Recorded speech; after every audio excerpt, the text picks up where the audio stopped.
Bonjour à tous et à toutes, bienvenue sur ma chaîne. Ici, on décortique sans filtre. Et on va commencer avec mon nouveau podcast qui traitera de l'argument du mal. Qu'est-ce que c'est que l'argument du mal ? C'est l'idée selon laquelle si Dieu existe et qu'il est parfaitement bon et tout-puissant, alors le mal ne devrait pas exister. Or, le mal existe, donc un tel Dieu n'existe probablement pas. Les partisans de cet argument distinguent deux types de mal. Le mal moral, qui est causé par les humains, dont les guerres, les crimes, les injustices, et le mal naturel, c'est-à-dire des souffrances indépendantes de la volonté humaine, comme les maladies, les catastrophes naturelles, la souffrance des enfants, des animaux. Alors c'est surtout le mal naturel qui est l'argument principal, car il ne dépend pas du libre arbitre humain. Donc ce mal est considéré comme inutile, gratuit et injuste. L'argument inspiré de la pensée épicurienne se construit de la façon suivante. Si Dieu est tout-puissant, il peut empêcher le mal. Si Dieu est parfaitement bon, il veut empêcher le mal. Or, il existe des maux intenses, inutiles et indiscriminés. Donc, l'existence d'un tel Dieu est très improbable. Alors, on va répondre à l'ensemble de ces postulats et on va les déconstruire un par un. Tout d'abord, il nous faut définir deux notions, le mal et la bonté, parce que l'ensemble de ces arguments se construisent autour de définitions extrêmement biaisées, subjectives et émotionnelles. On commence par le mal. Donc pour un athée, le mal est une souffrance réelle et grave, qu'elle soit physique ou psychologique. Elle est vécue par un être conscient et elle est considérée comme non nécessaire. Par exemple, une mort violente liée à une catastrophe naturelle ou à une maladie, la mort prématurée d'un enfant. Tous ces cas de figure sont considérés comme un mal parce qu'ils causent des souffrances inutiles ou injustes. En d'autres termes, le mal est profondément lié à la perspective humaine, selon notre jugement et nos valeurs humaines. Par exemple, est-ce qu'un lion qui déchiquette une biche est en train de faire du mal à cette biche ? Selon la définition du mal construite par le jugement humain, oui, cette biche est en train de subir de la souffrance et de la douleur. C'est une réaction basée sur notre sensibilité et notre empathie. Mais est-ce que l'acte du lion peut être jugé comme un mal ? D'un point de vue objectif, non. Le lion agit selon ses instincts pour survivre, et la biche est une partie de ce cycle. Il n'y a pas de notion morale dans ce cadre-là, puisque la morale est humaine. L'acte du lion n'est ni bon ni mauvais en soi. De façon analogique, Dieu possède tout ce qui existe dans l'univers, y compris la vie humaine. Alors reprendre la vie ne peut pas être considéré objectivement comme un mal.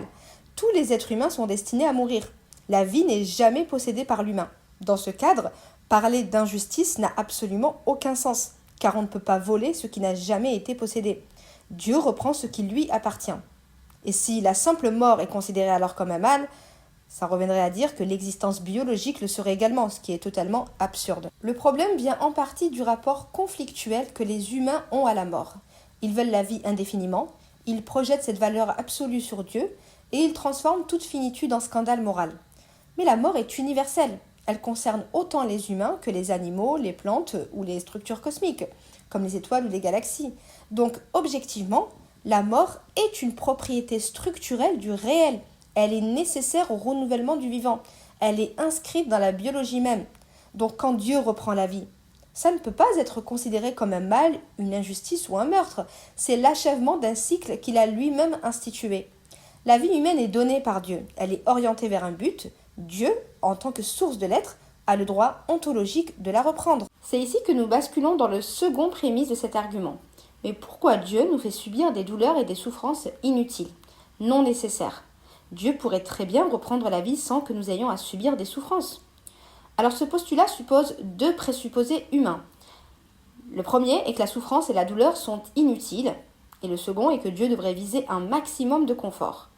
Alors le premier présupposé est totalement faux et contredit par la science et la philosophie elle-même. D'un point de vue biologique et évolutif, la douleur remplit une fonction fondamentale pour l'organisme. Les individus qui ressentent la douleur réagissent pour éviter ou limiter le dommage, ce qui augmente leur survie. Une personne qui se brûle la main retire immédiatement sa main du feu et survit. Celle qui ne ressent rien risque de mourir ou d'être gravement handicapée. Parce que la douleur est un système d'alerte qui nous signale une lésion ou un danger, elle déclenche des réflexes de protection et elle pousse à la guérison, à travers le repos ou le soin. Donc, retirer la main du feu, boiter pour protéger une jambe ou immobiliser une zone blessée, ce sont des réflexes qui sauvent la vie. Pourtant, la douleur conduit très souvent à la souffrance. Mais si aucun être humain ne ressentait de douleur, eh bien les blessures s'accumuleraient sans limite. Les infections se multiplieraient. les corps se détruiraient mécaniquement et l'espérance de vie chuterait drastiquement. En somme, un monde sans douleur, ce serait un monde biologiquement instable et certainement pas un monde plus doux. Alors est-ce qu'on peut objectivement et scientifiquement dire que la douleur est inutile? La réponse est non. Qu'en est-il de la souffrance? Qu'elle soit psychologique ou existentielle, la souffrance a toujours été un moteur de réflexion sur le sens. C'est à travers l'expérience de la souffrance que les humains sont amenés à réfléchir sur le sens de leur vie, de leurs choix et de leurs relations.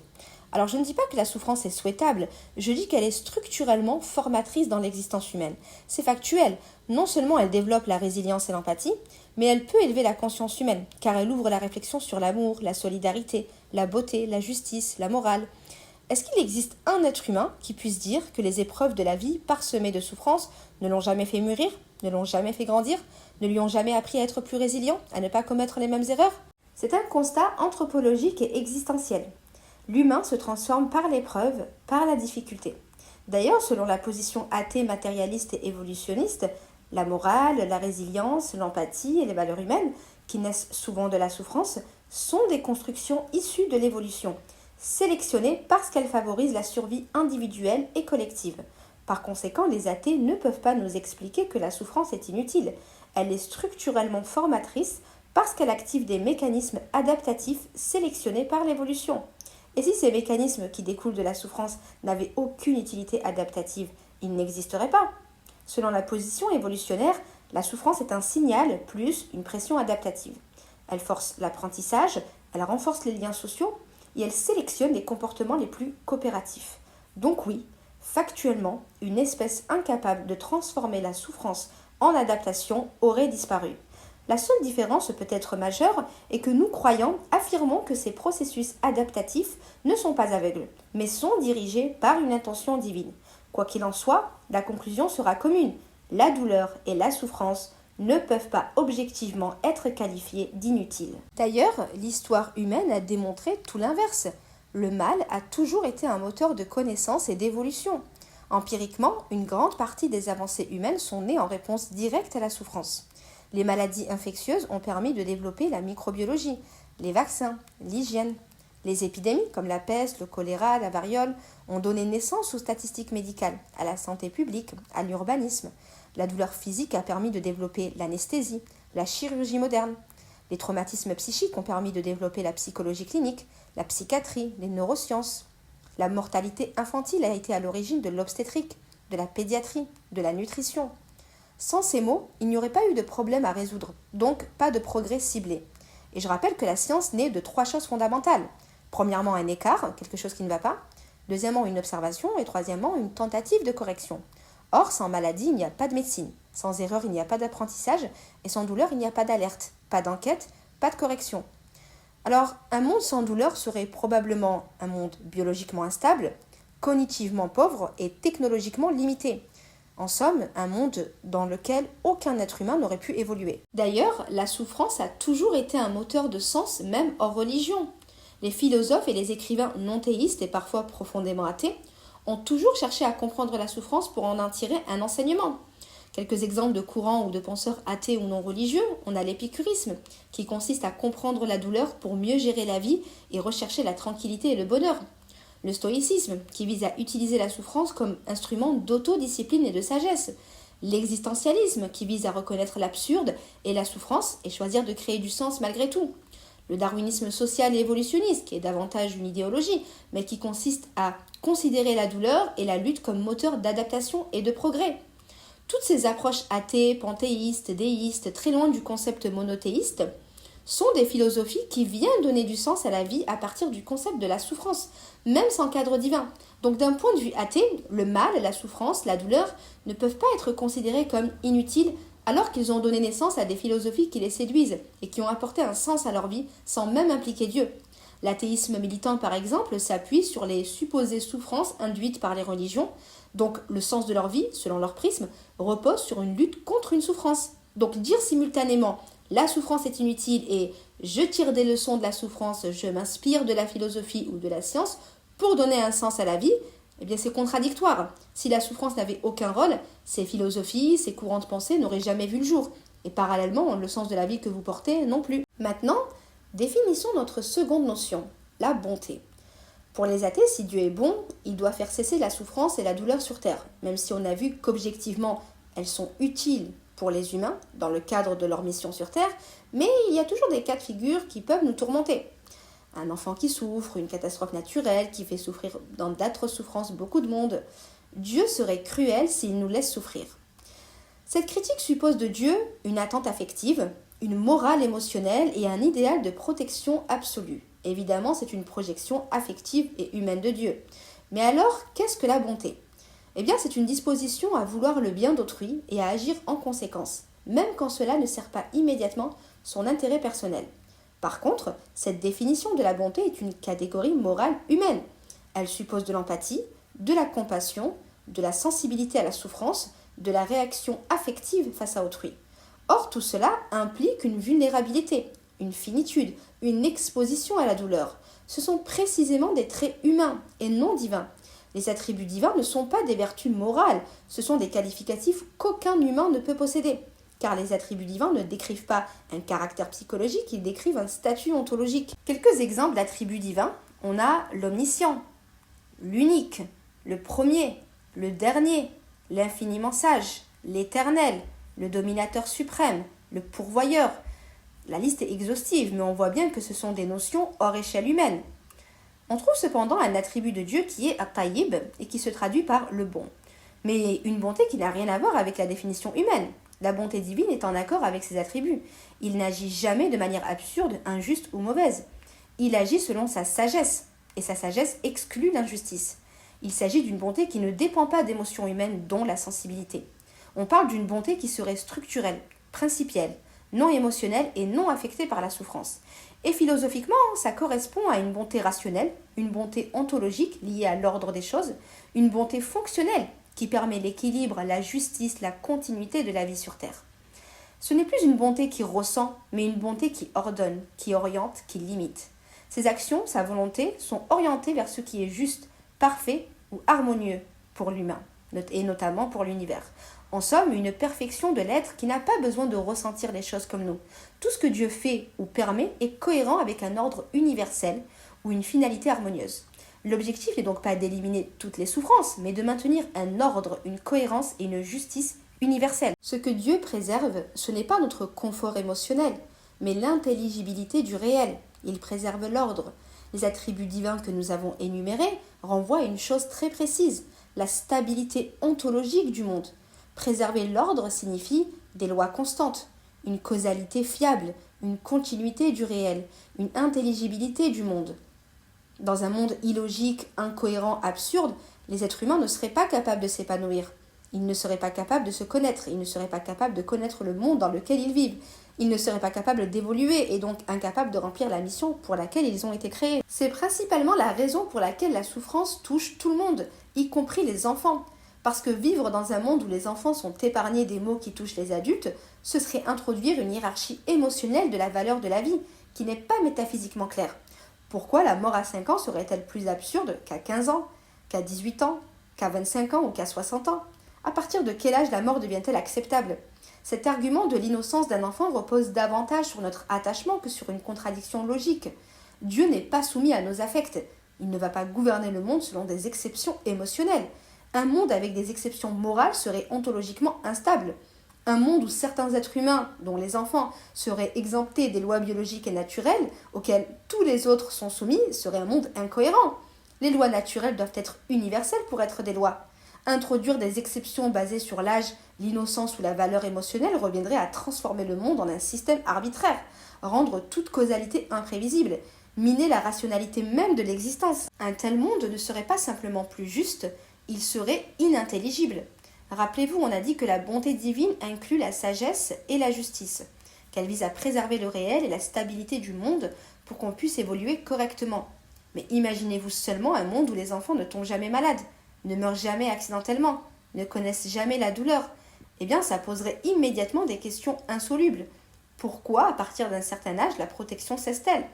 Pourquoi l'innocence conférait-elle une immunité biologique ? Pourquoi Dieu protégerait-il certains corps et pas d'autres ? Pourquoi certains êtres humains seraient protégés de la mort alors qu'elle fait partie du vivant au sens même biologique ? En réalité, l'exception créerait davantage d'injustice. Dieu est cohérent. Il ne suspend pas les lois du monde selon des critères émotionnels humains, parce que ça détruirait la cohérence même du monde. Donc la bonté divine n'est pas une amplification de la bonté humaine, elle est d'un autre ordre. Dieu est source de l'être, il maintient l'existence. Il agit selon un ordre intelligible, stable, cohérent. Il n'est pas soumis aux passions, aux affects ou aux impulsions. On parle d'une bonté divine ontologique, pas émotionnelle.